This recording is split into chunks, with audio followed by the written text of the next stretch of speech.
Arizona. Mai 2025.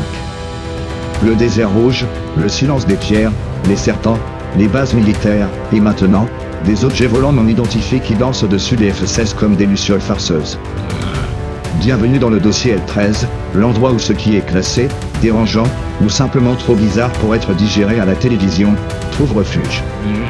Aujourd'hui, on s'attaque à un mystère tout frais, encore fumant comme un steak saignant dans un dîner de Roswell. Alors, qu'est-ce qui s'est passé, exactement? Le 12 mai 2025, vers 21h17, plusieurs habitants de Phoenix signalent des lumières vives zigzagant dans le ciel. Juste là, rien de bien nouveau. Entre les satellites Starlink et les amateurs de drones bourrés, les nuits américaines sont un vrai sapin de Noël. Sauf que là, l'armée entre en scène. Et pas avec des jumelles. Un F-16 VIP, déployé depuis Luke Air Force Base, entre en contact avec un objet inconnu à très haute altitude. Selon une fuite interne au oui, encore une, comme à chaque fois que le Pentagone éternue, le pilote aurait été désorienté, l'un de ses instruments briqué, et son œil gauche légèrement fondu. Oui, fondu.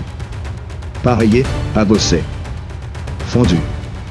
Comme si on avait pointé un chalumeau extraterrestre sur un avion à 70 millions de dollars. Coïncidence? Manipulation?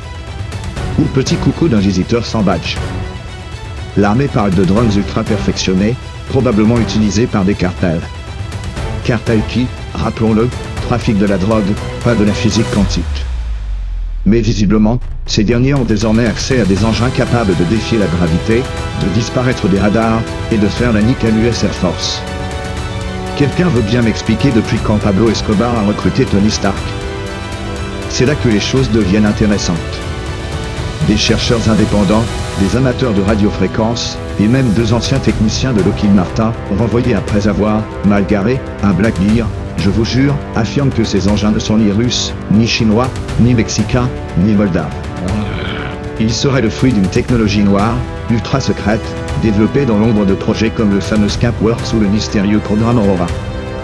Des vaisseaux capables de voler sans ailes, sans bruit, à des vitesses impossibles. Mais voilà, si c'est secret, pourquoi ça vole en pleine zone urbaine, un samedi soir? À croire que les militaires ont décidé de faire leur propre défilé aérien pour TikTok. Ou alors, autre hypothèse. Celle qui dérange.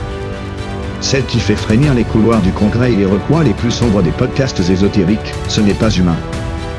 Ces objets ne répondent pas à nos lois. Ils ne volent pas, ils glissent. Ils ne ralentissent pas, ils disparaissent. Et ils n'émettent aucun son. Aucun moteur. Aucun réacteur. Juste un frisson dans l'air. Une vibration dans le sol. Et parfois, une perte de mémoire étrange chez les témoins.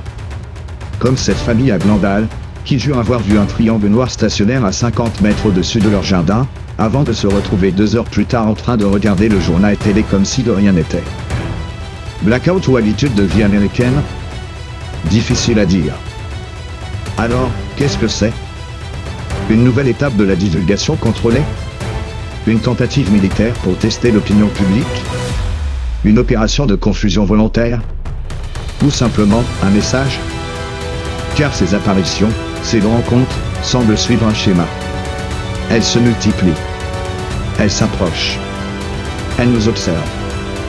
Et elles apparaissent surtout là où le pouvoir s'exerce, près des sites nucléaires, des bases militaires, des centres de commande.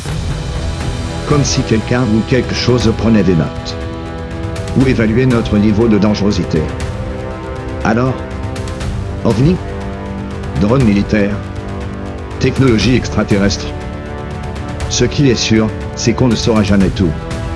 Ce que vous voyez dans les médias est filtré. Ce que vous entendez à la télévision est édulcoré.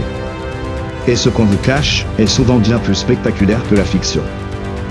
Moi, je ne vous dis pas quoi croire. Mais je vous invite à ne pas dormir trop tranquille. Car peut-être qu'un soir, en levant les yeux, vous verrez une lumière étrange. Et peut-être qu'elle vous regardera en retour. C'était Lucien Erebus, pour le dossier L13, épisode 9. À bientôt, dans l'ombre.